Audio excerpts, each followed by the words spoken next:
हम आदरणीय श्री संदीप जी काबरा से निवेदन करेंगे कि वे अपने मनोगत व्यक्त करें, पर उससे पहले हम उनके बारे में दो बातें आपको बताना चाहेंगे। आप हमारी भूमि राजस्थान जोधपुर से उद्योगपति हैं। समाज सेवा की चाह से आपने समाज सेवा की राह पकड़ी। आपके कार्य को देखते हुए आदरणीय श्री रामपाल जी सोनी ने आपका महासभा कार्य समिति सदस्य के लिए चयन किया। आपके कार्य से प्रभावित होकर समाज ने महासभा के संगठन मंत्री की जिम्मेदारी आपको सौंपी। बस फिर क्या था, आपने तो पीछे मुड़कर ना देखते हुए अपने माहेश्वरी समाज के बोध चिन्ह के सेवा, त्याग, सदाचार को अपनाते हुए पिछले 2 सत्र से महासभा के महामंत्री पद की जिम्मेदारी बखूबी निभा रहे हैं। आप अनुशासन और शिस्त प्रिय हैं। आपके कार्य को हम नमन करते हुए इन 4 लाइनों के साथ आपको मंच पर सादर आमंत्रित करते हैं। कठिनाइयों में भी जो हौसला रखते हैं, कठिनाइयों में भी जो हौसला रखते हैं, संघर्ष पथ पर जिनके कदम नहीं थकते हैं, जो चलते हैं सदा समय के साथ, जो चलते हैं सदा समय के साथ, वही लोग इस भीड़ में अलग दिखते हैं, वही लोग इस भीड़ में अलग दिखते हैं। ऐसे अलग थलग दिखने वाले नेतृत्व के माननीय महामंत्री श्री संदीप जी काबरा। मंच पर विराजमान श्रद्धेय सभापति जी, महासभा के सभी वरिष्ठ पदाधिकारीगण, प्रदेश और जिला सभा के सभी पदाधिकारीगण, युवा संगठन, महिला संगठन की सभी पदाधिकारीगण और स्वागत समिति से जुड़े हुए तमाम समाज बंधुओं को मैं नमन और वंदन करता हूं। नाम लेने की औपचारिकता को समाप्त करते हुए मारवाड़ से आते हैं तो मारवाड़ में ये कहते हैं कि भाई हाथी के पग में सबको पग है।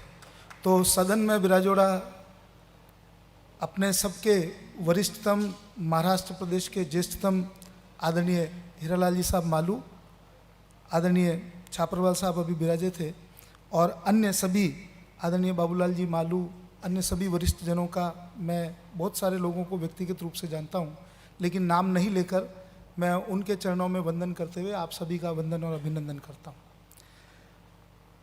मेरा इचलकरण जी आने का काम कभी रहा नहीं। पहला तो जो कार्यक्रम के ऑर्गेनाइज़र है हमारे आदरणीय प्रदेश अध्यक्ष जी, हमारे जिला अध्यक्ष जी, दुनिया में सबसे कठिन काम ये जोग संजोग की बात है या प्रारब्ध में ऐसा लिखा है। आदरणीय सभापति जी और मैं जहाँ भी जाते हैं वहाँ जब पूरा डेरा बिखरने को होता है तो हमारा नंबर आता है, और उसमें भी भोजन से पहले किसी को, मैंने एक किताब पढ़ी थी कि किसी को निपटाने के 1000 नायाब नुस्खे, उसमें एक नुस्खा ये भी था कि भोजन के समय के पहले किसी को भाषण के लिए खड़ा कर दें, तो वो उसका सबसे ज़्यादा निपटने का सबसे सस्ता, सरल और सुंदर उपाय है। आपके इन तमाम उपायों को मैं बहुत हृदयपूर्वक नमन और वंदन करते हुए अपनी बात को जरूर आपके बीच में रखना चाहूँगा। इचलकरण जी आने का एक बार आदरणीय मर्दा साहब ने यहाँ सत्संग हॉल वगैरह बनाया था, तब देखने के लिए और भ्रमण पर तब आने का काम पड़ा। बाकी 2 बार चुनाव में नमस्कार करने के लिए आने का ही काम रहा। इसके बाद में इस वस्त्र नगरी में आने का काम नहीं पड़ा। काम इसलिए नहीं पड़ा कि इचलकरण जी वो नगरी है जिसने लक्ष्मी जी को अपने यहाँ बैठा रखा है। लक्ष्मी जी की नगरी है, कोल्हापुर है, महालक्ष्मी जी का स्थान है, और महालक्ष्मी जी जहाँ विराजमान है वहाँ दूसरों को ही आना पड़ता है, उन लोगों को कहीं जाना नहीं पड़ता। और मैंने बड़ी गलती करी कि मैं काफ़ी लेट इचलकरण जी आया, मुझे पहले आना चाहिए था, क्योंकि जो जानकारी मिली जितने सारे लोगों के बारे में जिनको समाज गौरव, महेश गौरव, जिन स्मृति शेष बंधुओं को महेश भूषण पुरस्कार से हमने सम्मानित किया, देखकर मन में एक बात आई कि वास्तव में समाज में, मुझे भी भिखूलाल जी साहब बता रहे थे कि 100 वर्ष पूर्व भी कुछ परिवार यहाँ आए, और निश्चित रूप से मैं कह सकता हूँ कि मैं नागौर जिले से आता हूँ। नागौर जिले का ऐसा कोई गांव नहीं होगा, या राजस्थान के अजमेर, नागौर, ज़्यादातर इस क्षेत्र का ऐसा कोई गांव नहीं होगा जहाँ से कोई परिवार इचलकरण जी अपने व्यवसाय के लिए, अपने अर्थोपार्जन के लिए नहीं आया हो। और एक ऐसा स्थान जिसने सभी लोगों को समाहित किया, समाहित करने के बाद को मैं उनको उन्नत किया, उनको प्रॉस्पर किया, और उन्होंने भी यहाँ आकर अपने सारे परिवार को यहाँ बुलाकर जिस सामाजिक समरसता और पुरुषार्थ का यहाँ प्रत्यक्ष परिणाम दिया, मैं ऐसे सभी हमारे पूर्वज जिन्होंने अपने परिश्रम की पराकाष्ठा से इस इचलकरण जी वस्त्र नगरी में अपने आप को प्रस्थापित किया, और जिस तरह की उनकी सेवाओं को अभी जो वीडियो के माध्यम से देख रहा था कि यहाँ की बिजली से लेकर यहाँ के किसी भी सेवा काम से लेकर जितने लोगों को पुरस्कृत किया, निश्चित रूप से उन सभी लोगों का मैं अखिल भारतवर्षीय महेश्वरी महासभा की ओर से, श्रद्धेय सभापति जी की ओर से वंदन करता हूँ, अभिनंदन करता हूँ। एक पुस्तक अभी सुयोग ये विमोचन हुई, मैं इस पुस्तक को देख रहा था। इस पुस्तक को देखते हुए काका जी एक चीज़ ध्यान में आई कि इचलकरण जी समाज ने बहुत सारे नियम बना रखे, ये करना और ये नहीं करना। शादी के नियम हैं, उसमें शोक मिलन के अन्य टीका दस्तूर सभी तरह के नियम हैं। मुझे बड़ा अच्छा लगा, क्योंकि ऐसा हमारे यहाँ भी एक तखतगढ़ फालना, वहाँ 44 गांवों का एक संघ है, वहाँ उन्होंने नियम बना रखा है। शिवांची मालानी जो बाड़मेर और बालोतरा पचपदरा इस क्षेत्र में भी बहुत सारे लोगों ने नियम बना रखे हैं। तो मैंने कहा यार ये तो बहुत ज़ोरदार बात है, जिस चीज़ के लिए संगठन इतना प्रयास करता है कि हमारे यहाँ ये सारी चीज़ें बंद होना चाहिए, इन सभी चीज़ों पर प्रतिबंध होना चाहिए, यहाँ तो समाज ने आगे बढ़कर स्व अनुशासन किया है। तो मुझे बताया गया कि ये नियम केवल यहीं शादी करने पर होता है, डेस्टिनेशन मैरिज पर ये नियम लागू नहीं है। कोई भी आदमी, क्योंकि मैंने बालोतरा पचपदरा और शिवांची मालानी में इस चीज़ को महसूस किया, वहाँ समाज ने भोजन में 11 आइटम पर प्रतिबंध लगा दिया। तो समाज के हमारे जैसे बहुत सारे ऐसे प्रमुख लोग होते हैं जो अपने आप को प्रमुख मानते हैं, उन्होंने कहा खाने पे 11 आइटम का प्रतिबंध है, उन्होंने नाश्ते में 150 आइटम चालू कर दी कि प्रतिबंध तो खाने का है।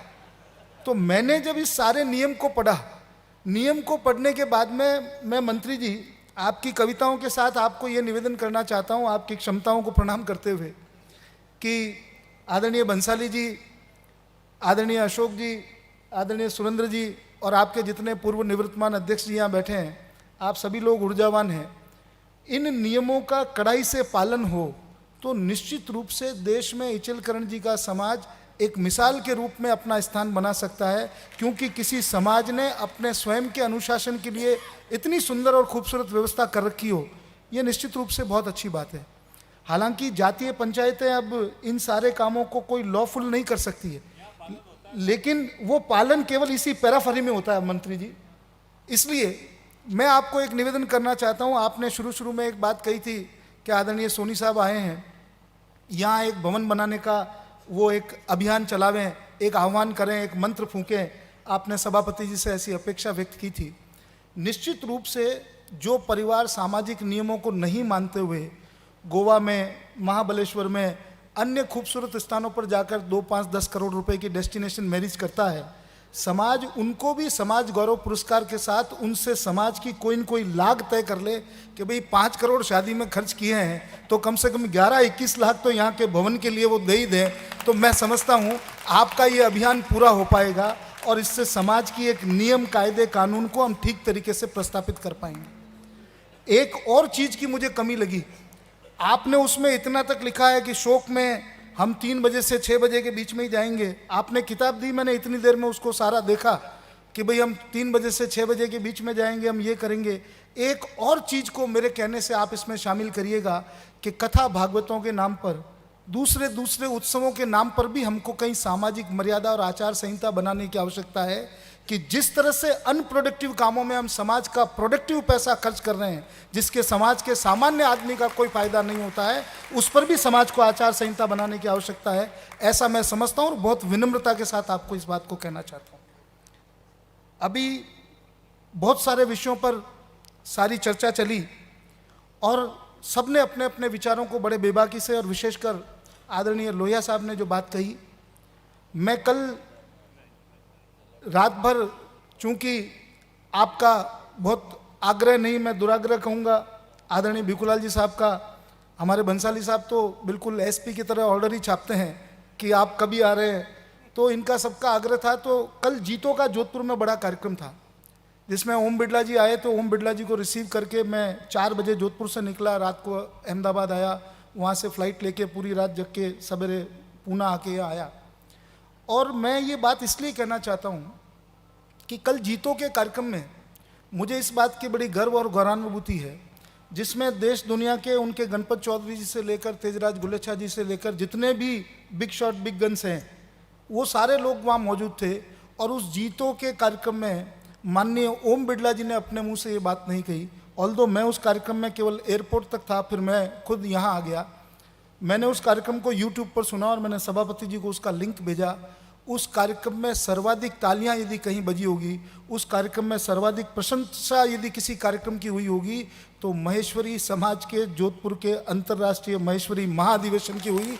इस बात को मैं यहाँ इसलिए कहना चाहता हूँ कि जीतो की जो बात करते हैं, जीतो के लिए जो बात करते हैं, हम अखिल भारतवर्षीय महेश्वरी महासभा एक ऑर्गेनाइजेशन है।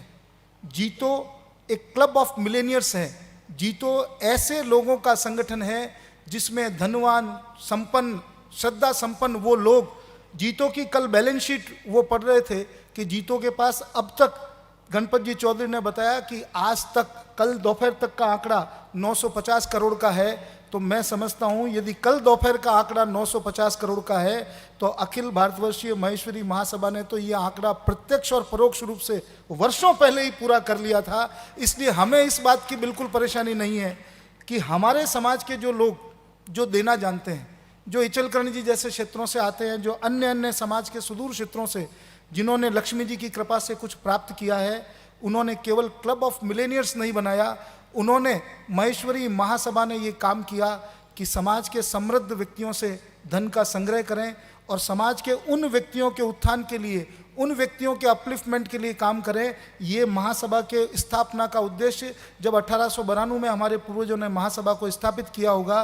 तो उन्होंने धनवानों का क्लब बनाने के लिए नहीं, समाज को एक रूप, एक मत लाने के लिए, समाज में अवसरों की समानता लाने के लिए उन्होंने जो काम किया। इसलिए अखिल भारतवर्षीय महेश्वरी महासभा और जीतो की कंपैरिजन की मैं कहीं आवश्यकता नहीं समझता। ये मैं यहाँ जरूर कहना चाहता हूँ। मैं एक बात और भी आपको निवेदन करना चाहता हूँ कि अभी जो बात की, समाज में IAS IPS नहीं बन रहे हैं, निश्चित रूप से हम में से बहुत सारे लोगों ने ताली भी बजाई। ताली बजाने वालों में शायद मैं भी शामिल हो सकता हूँ। लेकिन कभी हमको अपने अंतरात्मा में झांकना चाहिए। चूँकि हम बनिए लोग हैं, भगवान महेश की संतान हैं और लक्ष्मी जी की हम पर विशेष कृपा है। यहाँ इचलकरणी जी कोल्हापुर पर तो बहुत विशेष है, यहीं विराजमान है। तो हम लोगों की गलती के कारण हम समाज को उस रिजल्ट पर नहीं ले जा पाते हैं। जैसे हमारा 22 साल का बच्चा CA करता है, वो अच्छे नंबरों से CA करता है, और जब वो कहता है कि दादा मेरा तो पैकेज 25 लाख रुपए फलां कंपनी ने दे दिया है, तो दादाजी एक ही कैलकुलेशन करते हैं कि 20 साल 21 साल में 25 लाख और 30 साल में 1 करोड़, आपने तो वही काम सब बढ़िया है, आप आना आगे कटे की करबा की जरूरत को नहीं। क्यों पड़ोसी आके कहता है आपका बच्चा बहुत इंटेलिजेंट है, इसको IAS कराया जा सकता है, इसको आगे पढ़ाया जा सकता है। लेकिन परिवार के सब लोग बैठकर मंत्रणा करते हैं क्यों यार हमारी को बहुत बढ़िया तो संबंध आयो है, 5-4 करोड़ रुपया खर्च भी कर दी और भी के बाद कमाए ने टाइम पर ही को सगाई सबकण भी हो जाए, वो बढ़िया पैसा कमावा लाग जाए, IAS IPS बन कहीं आपको टाइम खराब करी। हमने अपने परिवारों में, हमने जो धन के प्रति समर्पण का भाव रखा है, हमने कभी भी, मैं आपको कह रहा हूँ, चाहे महाराष्ट्र प्रदेश की जितनी भी जिला सभाएं हैं, जिस तरह से हम यहाँ इन लोगों को पुरस्कृत करते हैं समाज की सेवा के क्षेत्र में, हमको उन बच्चों को भी टैलेंट हंट प्रोग्राम, हार्दिक जी आप इस बात को निश्चित रूप से नोट करिए, युवा संगठन का ये काम होना चाहिए कि हमारे प्रदेश की जितनी भी जिला सभाएं हैं उसमें से जो भी बच्चे सर्वाधिक श्रेणी से पास होते हैं, जिनमें टैलेंट है, जिनकी उम्र कम है, आप उन परिवारों के पास जाइए, उनके साथ बातचीत करिए और उनको कहिए कि साहब 3 साल हमारे कहने से आप इसको प्रशासनिक सेवा का प्रयास करने दें। यदि ये सफल होगा या नहीं होगा, सारा समाज खर्चा उठाने के लिए तैयार है, लेकिन हमारी आपको विनती है कि 3 साल आप इसको तैयार करिए। ये आने वाले समय में समाज का और देश का भविष्य बनेगा।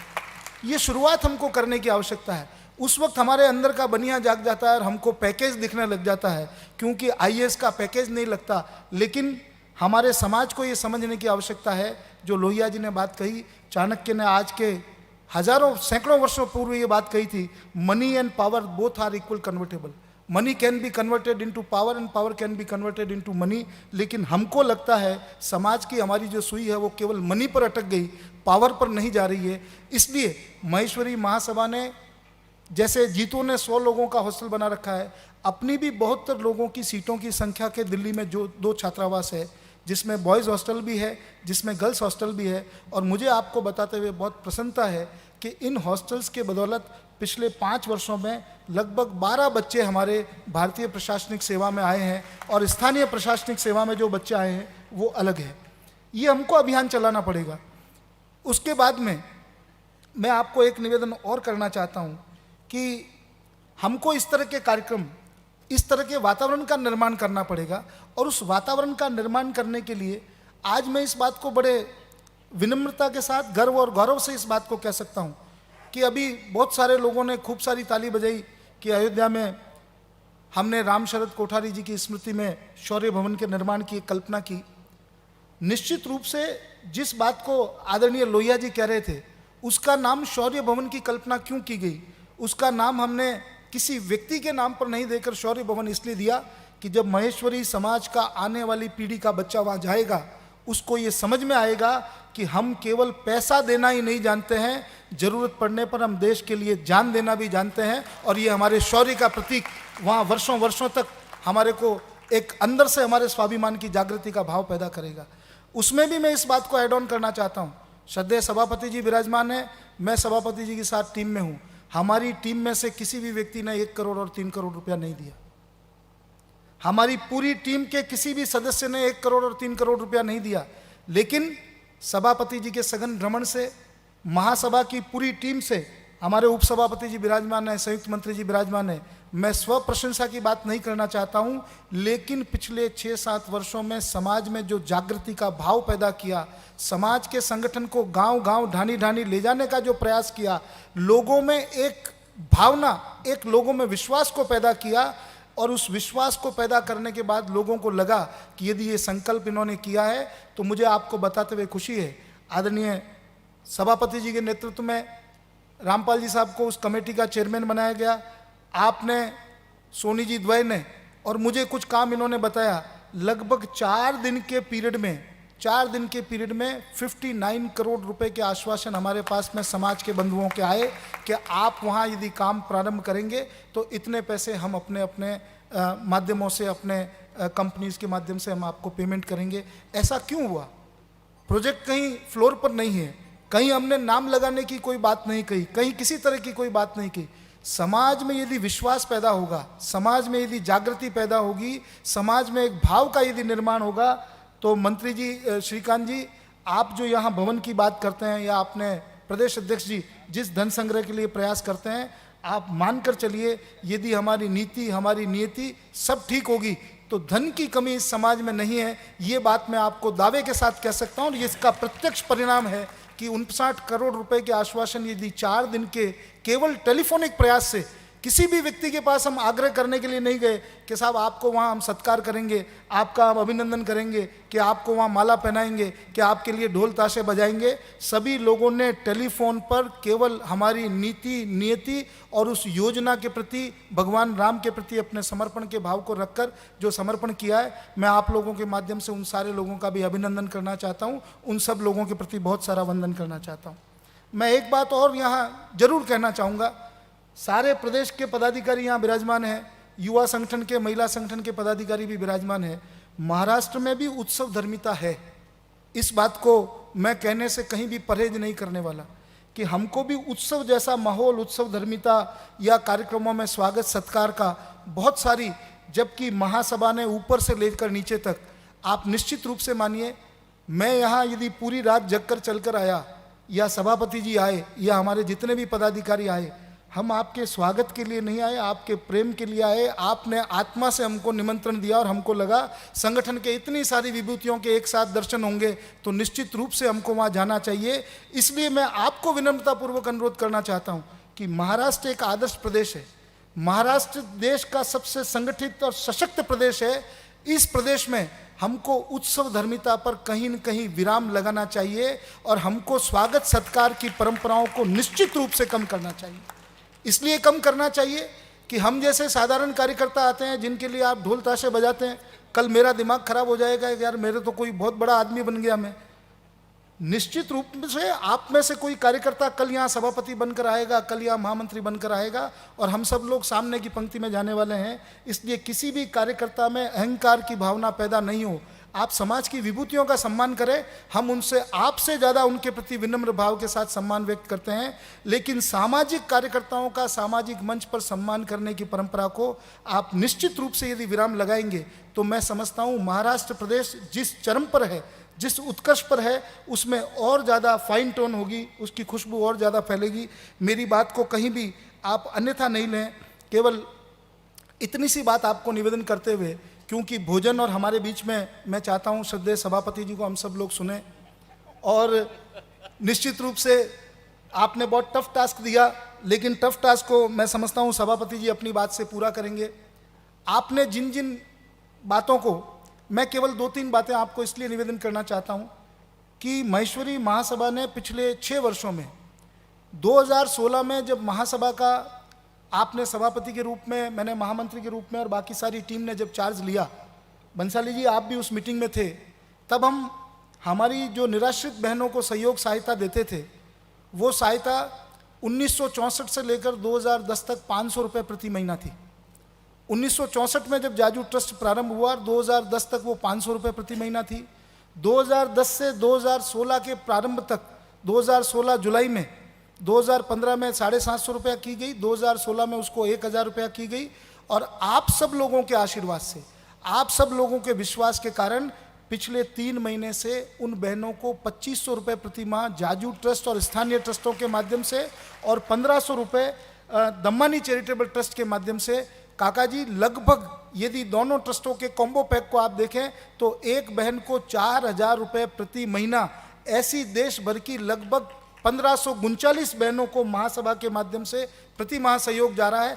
ये इसलिए जा रहा है, और इसमें किसी व्यक्ति के स्वागत सत्कार से हम पैसा नहीं लाए, किसी व्यक्ति को कोई फेटा साफा पहनाकर हम पैसा नहीं लाए। लोगों को आग्रह किया कि ये योजना है, आप इस योजना से जुड़िए, आप इस योजना में समर्पण करिए। और मुझे ये बात कहते हुए बहुत विनम्र भाव से मैं आपको ये बात कहना चाहता हूँ कि आप लोगों के विश्वास से, आप लोगों के आशीर्वाद से, जो अभी आदरणीय लोहिया साहब ने बात कही कि एजुकेशन के सेक्टर में आप निश्चित रूप से आंकड़े उठाकर देखिए, आपके खुद के प्रदेश ट्रस्ट का आप आंकड़ा उठाकर देखिए। मुझे याद है कि इंदौर की मीटिंग में जब आप उस ट्रस्ट के चेयरमैन बनकर आए थे, पहली महासभा की कार्य समिति की बैठक में, तब आपका कॉर्पस फंड मेरे ख्याल से 55-60 लाख रुपए था, और आज आपने 6 करोड़ रुपए किया है।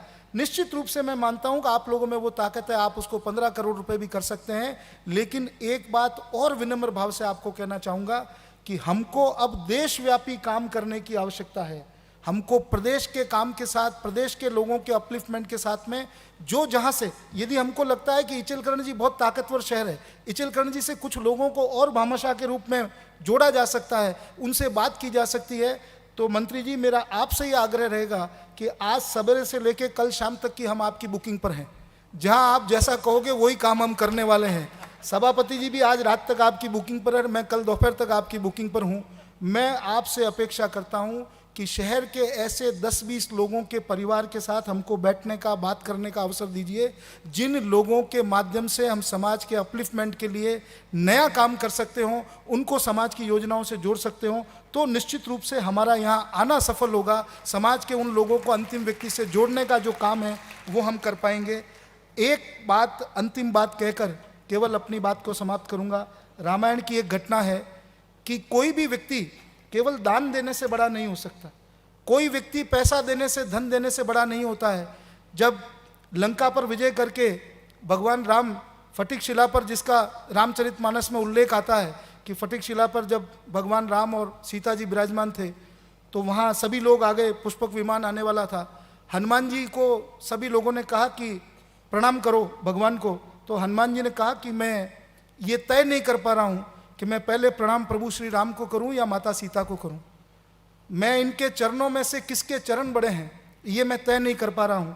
गुरु वशिष्ठ वहाँ आए, उन्होंने कहा हनुमान, न तो सीता के चरण बड़े हैं न राम के चरण बड़े हैं, इनके आचरण बड़े हैं, इसलिए तुम दोनों को साष्टांग प्रणाम करो। समाज में जिनका आचरण बड़ा होगा समाज में जिनका दातृत्व भाव बड़ा होगा, समाज में जो विनम्र भाव से दें, उन सारे लोगों को बुलाइए, सत्कार करिए, उन सारे लोगों को समाज के अंतिम व्यक्ति से जोड़िए, तब हम निश्चित रूप से संगठन की परिकल्पनाओं को पूरा कर पाएंगे। आपने यहाँ बुलाया, मान सम्मान किया, मेरी बात को बड़ी धैर्यपूर्वक सुना। पुनश्च आप सभी लोगों का अभिनंदन, वंदन। जय महेश, जय स्वदेश। बहुत बहुत धन्यवाद आदरणीय महामंत्री जी श्री संदीप जी काबरा जी। आपके विचारों से कोल्हापुर समाज में एक नई चेतना का उजागर हुई है।